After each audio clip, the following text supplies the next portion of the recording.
when I graduated college. The boil company was my senior project at UNC Wilmington. Yeah, and it was not well received initially by a lot of folks. Even my folks were like, man, really? Like, what are you doing? Really? And it slowly kind of came around. It was a side hustle. What was their hesitation? I was an idiot. I think that was it. I can relate to that. But it slowly came together. I was running out of my apartment for the first 4 years, and working other jobs and doing the boils on the side. And eventually, the boils went from 10 boils to 30 boils to 60 boils to 250 out of the apartment. And at that point, cooking out of your apartment too? Or? Well, I was prepping. Or you were just doing all the prep? Okay. And then we were doing all the boils on site at the people's vacation All houses. of them. And then there was no takeout at that point? No, not at that point. And then in 2016, we opened the first location in Kerala and add the takeout element, and that was huge. That was able for us to unlock another set of clientele. You know what I mean? Like the caterings we were doing for 10 or more people. Good divot. Look at that. That's a serious divot there. Wow. You got it there. That's illegal. But yeah, that was definitely when we got to the space and we had the legit operation and the prep space, et cetera, being able to do the little boil pots that you take home and steam yourself was a good option for the 2 people, 4 people, 6 people, anyone that didn't have enough people to do a catering. Sure. So it was a big deal.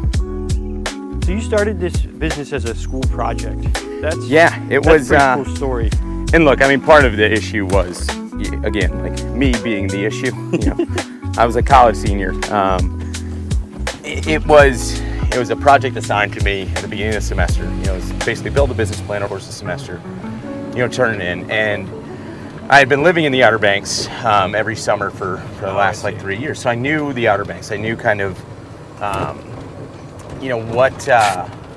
what was missing. Dining out when you have such a large group. It's always been a kind of a shortcoming of this area. No doubt. And even back then at that time, the idea of like private chefing and that sort of thing was not as popular as it's become, which has been very good to us. But you were ahead of the curve on that because now people are really into that stuff on social media. And it's huge. I think too, part of it is a lot of things now, and I think the consumer behaviors change too. People want an experience attached to whatever they're doing. And the boil company provides that, which is it's a good thing too. It's a really cool thing because it's like everybody's got to eat. Yep. But you provide something that, you can take a Snapchat or an Instagram video for if you go out to eat at a restaurant. Right. But now you can do that in your own home and you have really cool, not only the food is cool to look at, but the way you guys present it. It's very absolutely. social media friendly.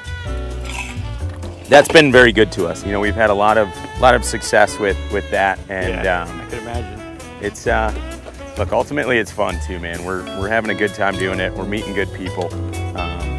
And I think it seems like he's having a blast. I talk to him all the time. That's right, man. He's always coming back from these boils and he's like, yeah, it went great. These guys really enjoyed it. Oh yeah. Tipped me well, so yeah, we're all happy. That's right. Look, everyone's happy by the end of it, right? Yeah.